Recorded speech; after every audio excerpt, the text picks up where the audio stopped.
ایک بادشاہ تھا تو منصف اور عادل، پر اس میں ایک عادت بد تھی۔ اسے بیٹی سے بہت نفرت تھی۔ اللہ کی قدرت کہ اس کے ہاں پہلے بیٹا پیدا ہوا۔ اسے اپنا بیٹا بہت عزیز تھا۔ بہت ناز و نام اور لاڈ پیار سے اس کی پرورش ہو رہی تھی۔ چند سال بعد ملکہ پھر امید سے ہوئی۔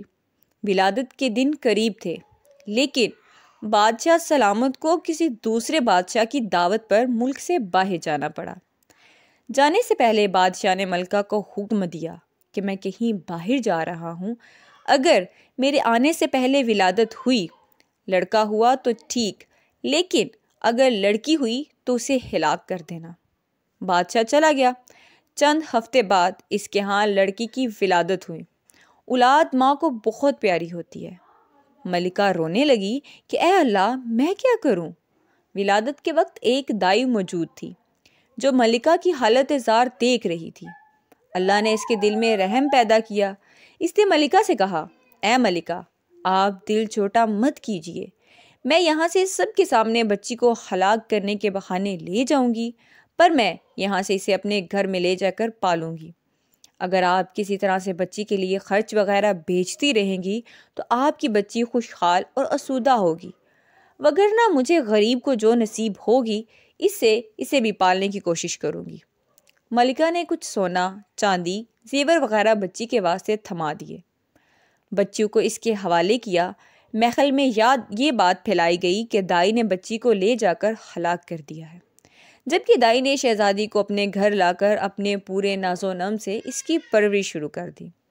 جب بادشاہ سفر سے واپس آیا تو اسے یہی احوال سنایا گیا۔ بادشاہ اپنی بدعادتی کے باعث خوش ہوا۔ ادھر دائی نے لوگوں کے سامنے شہزادی کو اپنی نواسی ظاہر کیا۔ کبھی کبھار بادشاہ سے چھپ چھپا کے شہزادی کو لاتی اور اپنی بیٹی کو دیکھ کر ملکہ کی ممتا کو کچھ قرار ملتا اور وہ دائی کو سونا چاندی اپنی بیٹی کی نگہداشت کے واسطے سے دے دیا کرتی۔ چونکہ شہزادی کی پرورش اچھے طریقے سے ہو رہی تھی، اسی لیے خوب قد کاٹ نکلا، خوبصورت تھی، اسی لیے جوان ہوتے ہی دنیا کے سامنے شہزادی نہ ہوتے ہوئے بھی شہزادیوں کی طرح نظر آنے لگی۔ ایک دن بادشاہ کی سواری شہر سے گزر رہی تھی۔ اسی وقت شہزادی اور دائی بھی اس راستے سے گزر رہی تھی۔ بادشاہ کی نظر شہزادی پر پڑی۔ پوچھا، یہ کون ہے؟ وزیر نے کہا، یہ بیچاری صورت کی نواسی ہے۔ بادشاہ نے حکم دیا، مجھے یہ بہت پسند آئی ہے، کل اس کے گھر میرے لیے رشتہ لے کر جانا۔ دوسرے دن وزیر، وکیل وغیرہ دائی کے گھر بادشاہ کے لیے اس کی نواسی کا ہاتھ مانگنے گئے۔ اب دائی کے اوسط خطا ہو گئے کہ کیا کروں؟ اس نے کہا، میں ایک غریب ہوں، میری نواسی بادشاہ کے لائق نہیں، اور نہ ہی بادشاہ کا کسی غریب سے رشتہ جوڑنا صحیح ہے، اسی لیے دوبارہ اس سلسلے میں میرے گھر مت آئیے گا۔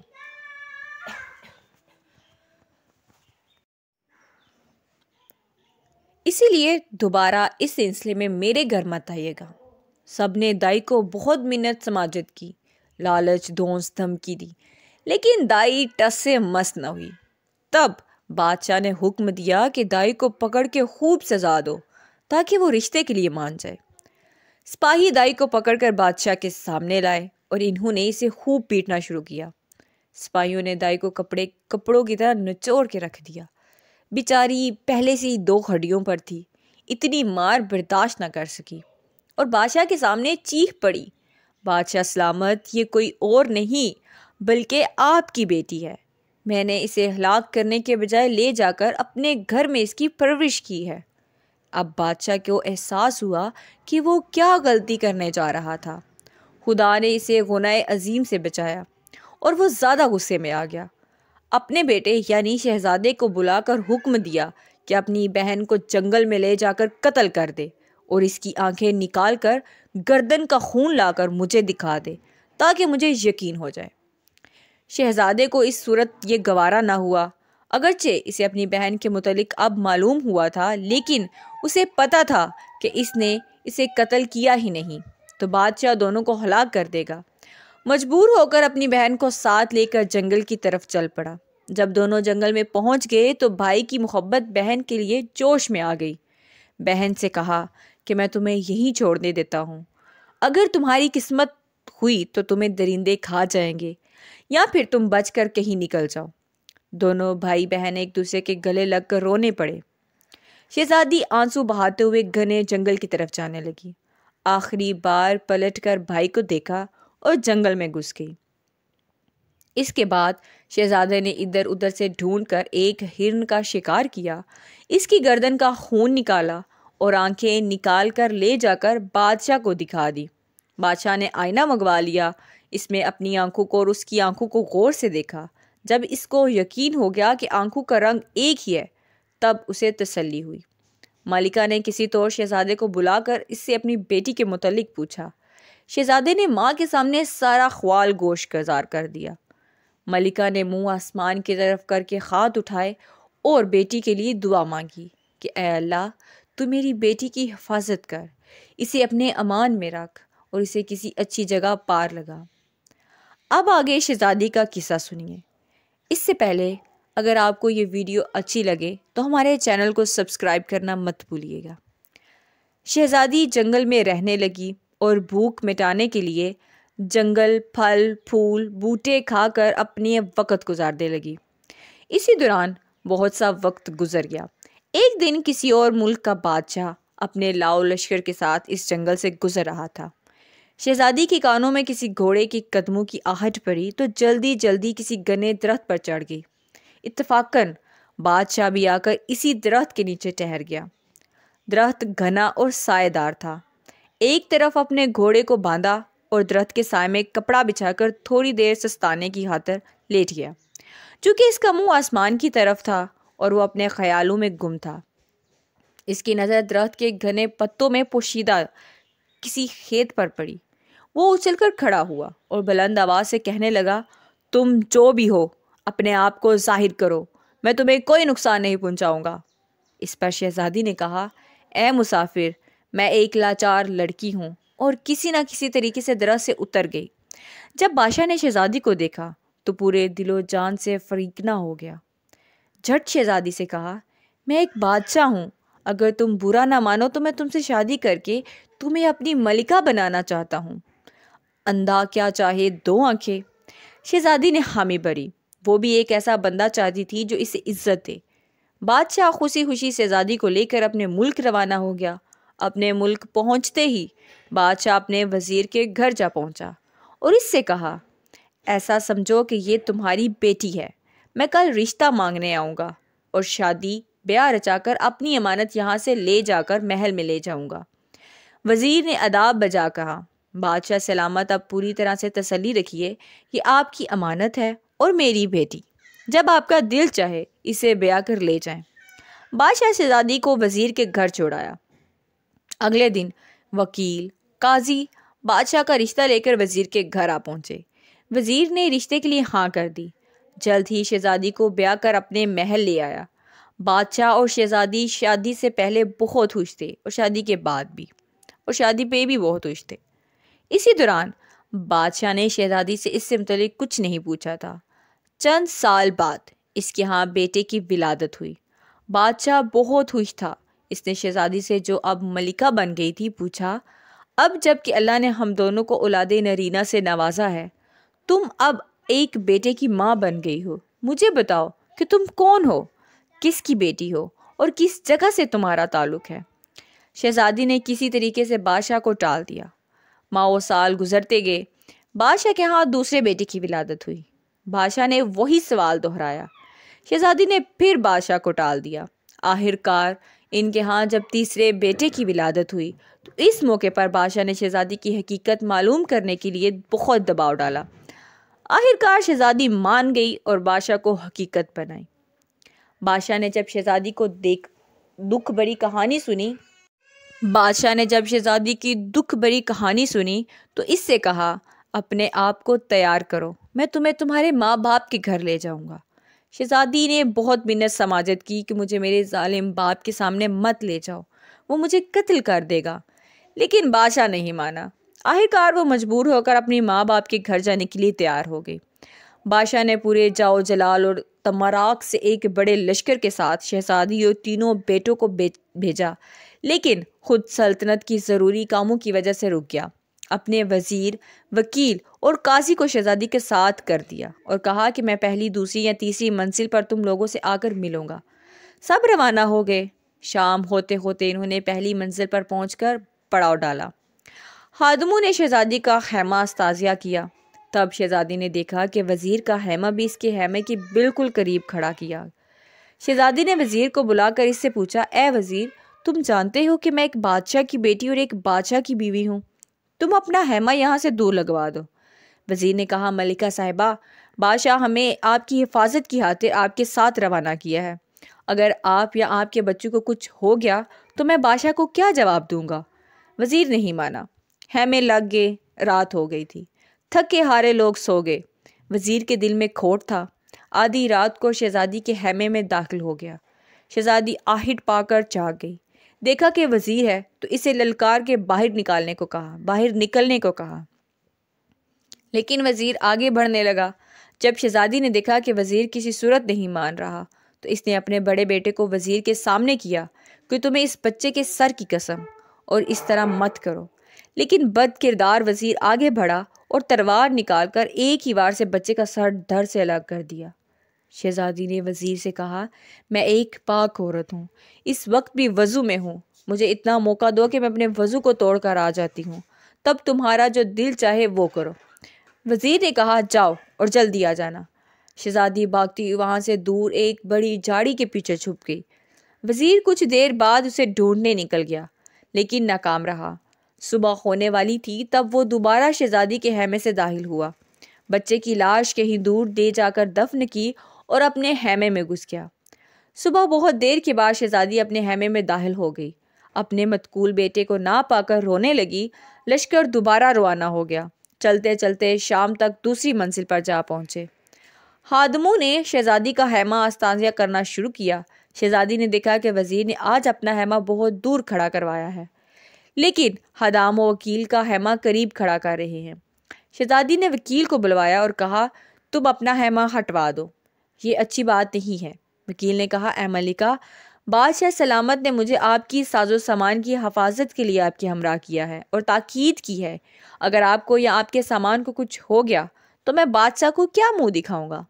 شہزادی چپ ہو گئی، مگر وزیر کے ہاتھوں مار کھا چکی تھی، اسی لیے رات کو پورے ہوش و حواس میں تھی۔ آدھی رات کو اس نے قدموں کی آہٹ سنی۔ جب دیکھا کہ آنے والا وکیل ہے تو اسے للکارا، لیکن بدکردار وکیل کہاں چلنے والا تھا۔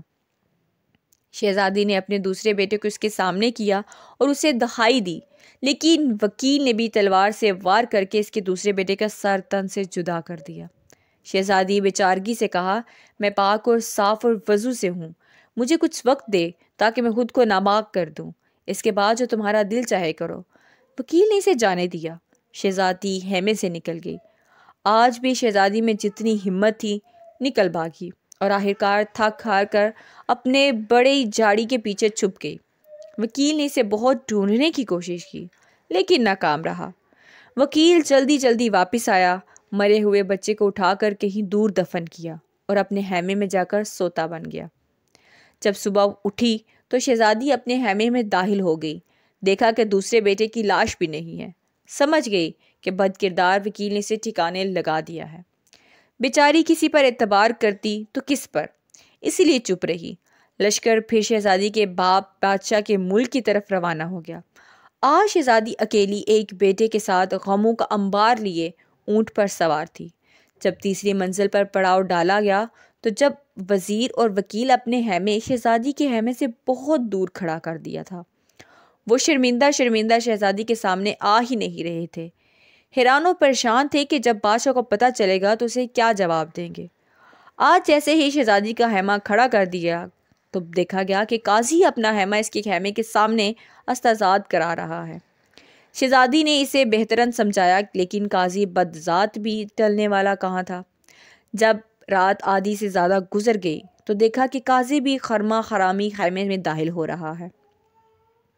شہزادی نے دیکھا کہ یہ بھی نہیں ٹلنے والا تو اسے خیال سے کہ شاید اس کے دل میں رحم پیدا ہو جائے، اپنے تیسرے سب سے چھوٹے بیٹے کو اس کے سامنے کر دیا، اس کی دہائی دی۔ قاضی بدبخت کو بھی رحم نہ آیا، وہ معصوم بچے کا سر قلم کر دیا۔ شہزادی اسے بھی یہی کہا کہ میں وضو میں ہوں، مجھے موقع دو تاکہ میں وضو توڑ دوں۔ قاضی نے بھی اسے جانے دیا۔ جیسے ہی شہزادی باہر نکلی، جدھر منہ اٹھا بھاگ نکلی۔ بھاگتے بھاگتے اچانک اس نے دیکھا کہ آگے ایک بہت بڑا دریا بہہ رہا تھا۔ اس کے دل میں دھواں بڑھ گیا۔ اپنے معصوم بچے یاد آئے۔ اس کا دل خون کے آنسو رو رہا تھا اور وہ سوچ رہی تھی کہ اگر بادشاہ نے پوچھا کہ بچے کدھر ہیں تو میں اسے کیا جواب دوں گی۔ اس سے بہتر ہے کہ خود کو اس دریا کے حوالے کر دوں۔ یہ فیصلہ کر کے اس نے دریا میں چھلانگ لگا دی۔ پرشور دریا اسے چکر دے کر کہیں نہ کہیں پہنچا دیا۔ دوسری طرف نکل گئی۔ دوسری طرف 6 فقیر جو کہ بھائی تھے اپنے ہی کپڑے دریا پر دھونے لائے تھے۔ جب دیکھا کہ دریا میں کوئی عورت بہتی ہوئی آ رہی ہے تو پکڑ کر باہر نکال لائے۔ اب شہزادی کے پیروں تلے سے زمین نکل گئی۔ فقیروں میں سے ہر ایک یہی کہہ رہا تھا کہ یہ میری ہے۔ آخر صلاح یہی ٹھہری کہ اسے باپ کے پاس لے جائیں اور جس کا کہ یہ عورت اسی کی ہے۔ وہ شہزادی کو اپنے باپ کے پاس لے آئے۔ ان کا باپ ایک زرق اور عقل مند انسان تھا۔ دیکھتے ہی سمجھ گیا کہ یہ کسی شہنشاہ گھرانے کی عورت ہے۔ میرا کوئی بھی بیٹا اس کے لائق نہیں۔ اسی وجہ سے اس نے اپنے بیٹوں کو سمجھایا، اے میرے بیٹے، تم 6 بھائی ہو، تمہاری کوئی بہن نہیں، اسی لیے اپنی بہن بنا لو۔ تم 6 بھائی اور 7ویں تمہاری یہ بہن۔ اس کی خوب نگہداشت کرو، اس کی برکت سے تم سے سرخرو ہوں گے۔ باپ کے فیصلے سے فقیر بہت خوش ہو گئے۔ اپنے سے بڑھ کر شہزادی کا خیال رکھنے لگے۔ جب بادشاہ چوتھے دن آ کر لشکر سے ملا تو دیکھا وزیر، وکیل اور قاضی اس سے کترا رہے تھے۔ اس کے سامنے شرمسار تھے۔ پوچھا، میری بیوی بچے کہاں ہیں؟ تینوں نے یک زبان ہو کر کہا، ملکہ تو ایک ڈائن تھی، تینوں بچوں کو کھا کر خود بھاگ نکلی۔ بادشاہ حیران و پریشان ہو گیا کہ یہ کیا بات کہہ رہے ہیں، اور وہ ان تینوں پر شک میں پڑ گیا، لیکن کہا کہ بعد میں دیکھتے ہیں، ابھی جس طرف جا رہے ہیں وہیں جا کر فیصلہ کریں گے آگے کیا کرنا ہے۔ بادشاہ اپنے دل میں یہی سوچ رہا تھا کہ جا کر اپنے ظالم سسر بادشاہ کو دیکھوں اور اس سے پوچھوں کہ اسے کیوں بیٹیوں سے اتنی نفرت ہے۔ اس کی ظلم و ستم کی وجہ سے اس کی بیٹی ڈائن بن گئی اور اپنے بچوں تک کو کھا گئی۔ چلتے چلتے انہوں نے ایک بڑے دریا کو پل کے ذریعے پار کیا اور اپنی منزل کی طرف روانہ ہو گئے۔ ادھر شہزادی فقیروں کی بہن بن کر رہنے لگی۔ اسے ادھر ادھر سے سنگن مل گئی اور سمجھ گئی کہ اپنا باپ بادشاہ کے ملک میں پہنچ گئی ہے۔ اسے پتا تھا کہ اس کے باپ کا قصہ سننے کا بہت شوق تھا، اسی لیے اپنے فقیروں بھائیوں سے کہا، جا کر بادشاہ کو بتا دو کہ ہماری بہن ایک قصہ گو ہے، کیا وہ اسے شاہی قصہ گو کے طور پر ملازمت دے گا یا نہیں؟ فقیروں نے بادشاہ کے دربار تک رسائی حاصل کر کے اس کو یہ گوش گزار دیا کہ ہماری بہن ایک بہت اچھی قصہ گو ہے، اگر اسے پسند ہے تو اسے قصہ سنوانے کے لیے دربار میں لے آئیں۔ بادشاہ نے انہیں اجازت دی اور کہا کہ اگر اس کے قصے پسند آئے تو وہ اسے شاہی قصے گو رکھ لیں گے۔ شام کو فقیر شہزادی کو لے کر بادشاہ کے دربار میں حاضر ہوئے۔ شہزادی نقاب میں تھی اور درمیان میں بھی پردہ حائل تھا۔ اس نے بادشاہ کے لیے ایک قصہ سنایا جو بادشاہ کو بہت پسند آیا۔ اس نے خوش ہو کر فقیروں کو بہت سا انعام و کرام دیا۔ فقیر انعام و کرام لے کر بہن کے ہمراہ واپس گھر آئے اور وہ پہلے ہی بھیک مانگنے سے بیزار تھے، اسی لیے بہت خوش تھے۔ شہزادی ہر رات آ کر بادشاہ کو ایک نیا قصہ سناتی۔ بادشاہ سے داد اور انعام و کرام پا کر واپس اپنے فقیر بھائیوں کے ساتھ گھر لوٹ آتی۔ فقیروں کی جان بھی بھیک مانگنے سے چھوٹ گئی۔ ایک رات جب وہ آئی تو دیکھا کہ آج تو اس کا شوہر بادشاہ، وزیر، وکیل، قاضی وغیرہ بھی اس کے باپ بادشاہ کے ساتھ بیٹھے ہوئے ہیں۔ شہزادی نے سوچا آج تو قصہ مزہ کرے گا۔ شہزادی آج بھی ہر روز کی طرح نقاب میں تھی۔ پردے کی دوسری طرف آ کر اپنی جگہ پر بیٹھ گئی اور اپنے باپ بادشاہ سے کہا، بادشاہ سلامت، آج میں ایک بہت خاص داستان سنانے والی ہوں۔ اگر کسی کو کوئی حاجت درپیش ہے تو ابھی سے اٹھ کر حاجت پوری کر لے۔ داستان کے درمیان کسی کو اٹھنے کی اجازت نہیں۔ اگر کوئی اٹھ کر گیا تو میں داستان سنانا بند کر دوں گی اور آئندہ کبھی بھی کوئی قصہ سنانے نہیں آؤں گی۔ بادشاہ نے سب کو حکم دیا۔ سب نے اقرار کیا کہ وہ داستان کے درمیان نہیں اٹھیں گے۔ شہزادی نے داستان سنانا شروع کی۔ ایک ظالم بادشاہ تھا۔ اسے اپنے گھر میں بیٹی کی پیدائش پسند نہیں تھی۔ جب اس کے گھر میں لڑکی پیدا ہوئی تو اپنی بیوی کو اسے مارنے کا حکم دیا۔ اس کی بیوی نے دائی کے ذریعے اپنی بیٹی کو بچا کر اس کی پرورش کی۔ ایک دن اس لڑکی پر بادشاہ کی نظر پڑی جو اب جوان ہو گئی تھی۔ بادشاہ نے اس بوڑھی دائی کے گھر اپنے لیے رشتہ بھیجا، لیکن دائی نے تسلیم نہیں کیا۔ بادشاہ نے اس پر ظلم و ستم ڈھائے۔ تب دائی نے بتایا کہ وہ لڑکی اسی بادشاہ کی بیٹی ہے۔ بادشاہ حیران ہوا، یہ تو میرا قصہ ہے جو خاتون سنا رہی ہے۔ بادشاہ بہت ہی ہیرے جواہرات شہزادی کی طرف پھینکنے کا کہا، دیکھنا داستان کو بند مت کرنا۔ شہزادی نے ہیرے جواہرات فقیروں کی طرف پھینک دیے جو اسے پا کر بہت خوش ہوئے۔ شہزادی نے داستان جاری رکھی کہ اس طرح بادشاہ نے بیٹی کو اپنے بیٹے کے حوالے کر کے کہا کہ اسے جنگل میں لے جا کر قتل کر دے، اور آگے کیا کچھ ہوا۔ بادشاہ عمر رفتن کے باعث اب بوڑھا ہو گیا تھا۔ اسے پہلے سے ہی اپنے بیٹی کے ساتھ کیے گئے ظلم و ستم سے بہت پشیمانی اور پچھتاوا تھا۔ جب اسے داستان کے ذریعے اپنی بیٹی کے متعلق پتہ چلا کہ اس کی آنکھوں میں آنسو امڈ آئے۔ شہزادے کو بھی احساس ہوا کہ یہ تو میری بہن کا قصہ ہے۔ اس نے بے چین ہو کر کچھ اور ہیرے جواہرات شہزادی کی طرف پھینک دیے اور کہا کہ داستان جاری رکھنا، رکنا مت۔ فقیر بھائیوں کے تو اتنے انعامات دے کر بانچیں کھل اٹھی۔ شہزادی نے داستان جاری رکھی اور بتایا کہ ایک دن ایک بادشاہ کا گزر اسی جنگل سے ہوا۔ لڑکی کو دیکھا، اسے اپنے ساتھ اپنے ملک لے جا کر اس سے بیاہ رچایا۔ شہزادی کا شوہر بادشاہ جو پہلے بڑی دلچسپی اور انہمناک سے داستان سن رہا تھا، چونک پڑا، یہ تو میرا اور میری بیوی کا قصہ لگ رہا ہے۔ اس نے بھی بہت سے ہیرے جواہرات نکال کر شہزادی کی طرف پھینک دیے اور کہا کہ دیکھنا داستان آخر تک سنانا، مجھے اس داستان کو پورا سننا ہے۔ فقیر بھائیوں کی تو پیروں سے خوشی کے نیچے سے زمین نکل گئی۔ شہزادی نے فقیر بھائیوں کی تو پیر خوشی سے زمین پر نہیں پڑ رہے تھے۔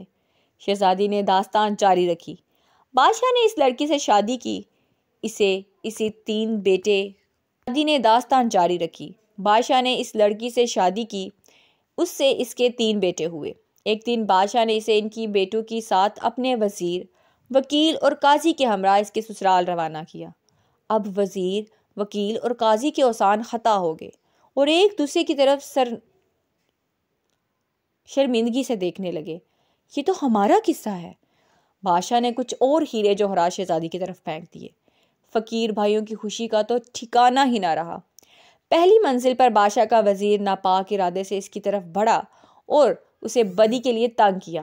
اس کے بڑے بیٹے کا سر تن سے جدا کیا، لیکن لڑکی کسی طرح اپنی عزت بچا کے بھاگ نکلی۔ وزیر ممنایا، مجھے بہت زور کا پیشاب لگا ہے، میں تھوڑی دیر میں آتا ہوں۔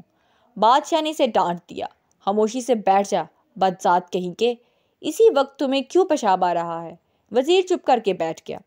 دوسری منزل پر اسی طرح وکیل نے بھی اپنے ناپاک ارادوں کے ساتھ لڑکی کو بدی کے لیے تنگ کیا اور اپنے ناپاک عزائم پورا کرنے کے لیے اس کے دوسرے بیٹے کا سر تن سے جدا کر دیا۔ پاک دامن لڑکی بھی یہاں بھی اپنی عزت بچائی اور بھاگ کہیں چھپ گئی۔ اب وکیل بلکلایا، بادشاہ سلامت، مجھے زور کی حاجت پیش آئی ہے، بس میں یوں گیا اور یوں آیا۔ بادشاہ نے وکیل پر آنکھیں نکالی، بس کر بدذات اور خاموش سے بیٹھ، جب حقیقت ظاہر ہو رہی تھی تو تم لوگوں کو حاجت پیش آ رہی ہے۔ وکیل بھی خاموشی سے بیٹھ گیا۔ تیسری منزل پر قاضی بھی اللہ رسول کو بھول کر بدی کے لیے لڑکی کو تنگ کرنے لگا اور اس ظالم نے اس تیسرے بیٹے کا سر قلم کر دیا۔ لڑکی بھاگ کر ایک بڑے دریا میں کود گئی۔ یہ سن کر قاضی نے بھی کوئی بہانہ بنانے کی کوشش کی، لیکن بادشاہ نے اسے بھی ڈانٹ کر چپ کرا دیا۔ دریا نے لڑکی کو کہیں دور لے جا کر دوسری طرف پھینک دیا، جہاں اسے 6 فقیروں نے دیکھا اور اسے دریا سے نکالا۔ اب فقیر بھائیوں کی بھی حواس طاری ہو گئے تھے کہ ہو نہ ہو یہ ہماری بہن کا قصہ ہے۔ وہ بھی چپ سادہ کر بیٹھ کے فقیر اس لڑکی کو اپنے باپ کے پاس لے گئے۔ اس کی عقل مند باپ نے اس لڑکی کو ان 6 بھائیوں کی بہن بنا دیا۔ اس کے باپ بادشاہ کی آنکھوں سے جل جل آنسو بہہ رہے تھے۔ دونوں بادشاہوں نے ہیرے جواہرات کے ڈھیر ان کے سامنے لگا دیے کہ خدارا داستان کو جاری رکھو۔ لڑکی کو کسی طرح پتہ چلا کہ یہ اس کے باپ بادشاہ کا ملک ہے۔ اسے پتا تھا کہ اس کے باپ کو داستان سننے کا بہت شوق ہے۔ اس نے اپنے بھائیوں کے ذریعے بادشاہ کو کہلوایا اور بھیجا کہ اسے منظور ہو تو اسے آ کر داستان سنائے۔ یہاں پہنچ کر اس کے باپ بادشاہ کا دل چور چور ہو گیا۔ اب وہ فریاد مار کر اٹھ کھڑا ہوا۔ شہزادی ابھی اپنے چہرے سے نقاب اٹھا رہی تھی کہ اس کے شوہر بادشاہ نے بھی شہزادی کو پہچان لیا۔ باپ بیٹی کو اور شوہر بیوی کو پا کر بے خوش ہو گئے۔ دونوں نے وزیر، وکیل اور قاضی کو پکڑا، ان سے کہا کہ بول کیسی سزا چاہیے، 4 چڑی چابک یا 4 بٹورے۔ یہ فقیر بھائیوں کی تو پیر خوشی سے زمین پر نہیں پڑ رہے تھے۔ شہزادی نے داستان جاری رکھی۔ بادشاہ نے اس لڑکی سے شادی کی، اس سے اس کے 3 بیٹے ہوئے۔ ایک دن بادشاہ نے اسے ان کی بیٹوں کے ساتھ اپنے وزیر، وکیل اور قاضی کے ہمراہ اس کے سسرال روانہ کیا۔ اب وزیر، وکیل اور قاضی کے اوسان خطا ہو گئے اور ایک دوسرے کی طرف شرمندگی سے دیکھنے لگے۔ یہ تو ہمارا قصہ ہے۔ بادشاہ نے کچھ اور ہیرے جوہرات شہزادی کی طرف پھینک دیے۔ فقیر بھائیوں کی خوشی کا تو ٹھکانہ ہی نہ رہا۔ پہلی منزل پر بادشاہ کا وزیر ناپاک ارادے سے اس کی طرف بڑھا اور اسے بدی کے لیے تنگ کیا۔ اس کے بڑے بیٹے کا سر تن سے جدا کیا، لیکن لڑکی کسی طرح اپنی عزت بچا کے بھاگ نکلی۔ وزیر ممنایا، مجھے بہت زور کا پیشاب لگا ہے، میں تھوڑی دیر میں آتا ہوں۔ بادشاہ نے اسے ڈانٹ دیا، خاموشی سے بیٹھ جا، بدذات کہیں کے، اسی وقت تمہیں کیوں پیشاب آ رہا ہے؟ وزیر چپ کر کے بیٹھ گیا۔ دوسری منزل پر اسی طرح وکیل نے بھی اپنے ناپاک ارادوں کے ساتھ لڑکی کو بدی کے لیے تنگ کیا اور اپنے ناپاک عزائم پورا کرنے کے لیے اس کے دوسرے بیٹے کا سر تن سے جدا کر دیا۔ پاک دامن لڑکی بھی یہاں بھی اپنی عزت بچائی اور بھاگ کہیں چھپ گئی۔ اب وکیل بلکلایا، بادشاہ سلامت، مجھے زور کی حاجت پیش آئی ہے، بس میں یوں گیا اور یوں آیا۔ بادشاہ نے وکیل پر آنکھیں نکالی، بس کر، بدذات، اور خاموش سے بیٹھ۔ جب حقیقت ظاہر ہو رہی تھی تو تم لوگوں کو حاجت پیش آ رہی ہے۔ وکیل بھی خاموشی سے بیٹھ گیا۔ تیسری منزل پر قاضی بھی اللہ رسول کو بھول کر بدی کے لیے لڑکی کو تنگ کرنے لگا اور اس ظالم نے اس تیسرے بیٹے کا سر قلم کر دیا۔ لڑکی بھاگ کر ایک بڑے دریا میں کود گئی۔ یہ سن کر قاضی نے بھی کوئی بہانہ بنانے کی کوشش کی، لیکن بادشاہ نے اسے بھی ڈانٹ کر چپ کرا دیا۔ دریا نے لڑکی کو کہیں دور لے جا کر دوسری طرف پھینک دیا، جہاں اسے 6 فقیروں نے دیکھا اور اسے دریا سے نکالا۔ اب فقیر بھائیوں کی بھی حواس طاری ہو گئے تھے کہ ہو نہ ہو یہ ہماری بہن کا قصہ ہے۔ وہ بھی چپ سادہ کر بیٹھ کے۔ فقیر اس لڑکی کو اپنے باپ کے پاس لے گئے۔ اس کی عقل مند باپ نے اس لڑکی کو ان 6 بھائیوں کی بہن بنا دیا۔ اس کے بعد بادشاہ کی آنکھوں سے جل جل آنسو بہہ رہے تھے۔ دونوں بادشاہوں نے ہیرے جوہرات کے ڈھیر ان کے سامنے لگا دیے کہ خدارا داستان کو جاری رکھو۔ لڑکی کو کسی طرح پتہ چلا کہ یہ اس کے باپ بادشاہ کا ملک ہے۔ اسے پتا تھا کہ اس کے باپ کو داستان سننے کا بہت شوق ہے، اس نے اپنے بھائیوں کے ذریعے بادشاہ کو کہلوایا اور بھیجا کہ اسے منظور ہو تو اسے آ کر داستان سنائے۔ یہاں پہنچ کر اس کے باپ بادشاہ کا دل چور چور ہو گیا۔ اب وہ فریاد مار کر اٹھ کھڑا ہوا۔ شہزادی ابھی اپنے چہرے سے نقاب اٹھا رہی تھی کہ اس کے شوہر بادشاہ نے بھی شہزادی کو پہچان لیا۔ باپ بیٹی کو اور شوہر بیوی کو پا کر بے خوش ہو گئے۔ دونوں نے وزیر، وکیل اور قاضی کو پکڑا، ان سے کہا کہ بول کیسی سزا چاہیے، 4 چڑی چابک یا 4 بٹورے؟ یہ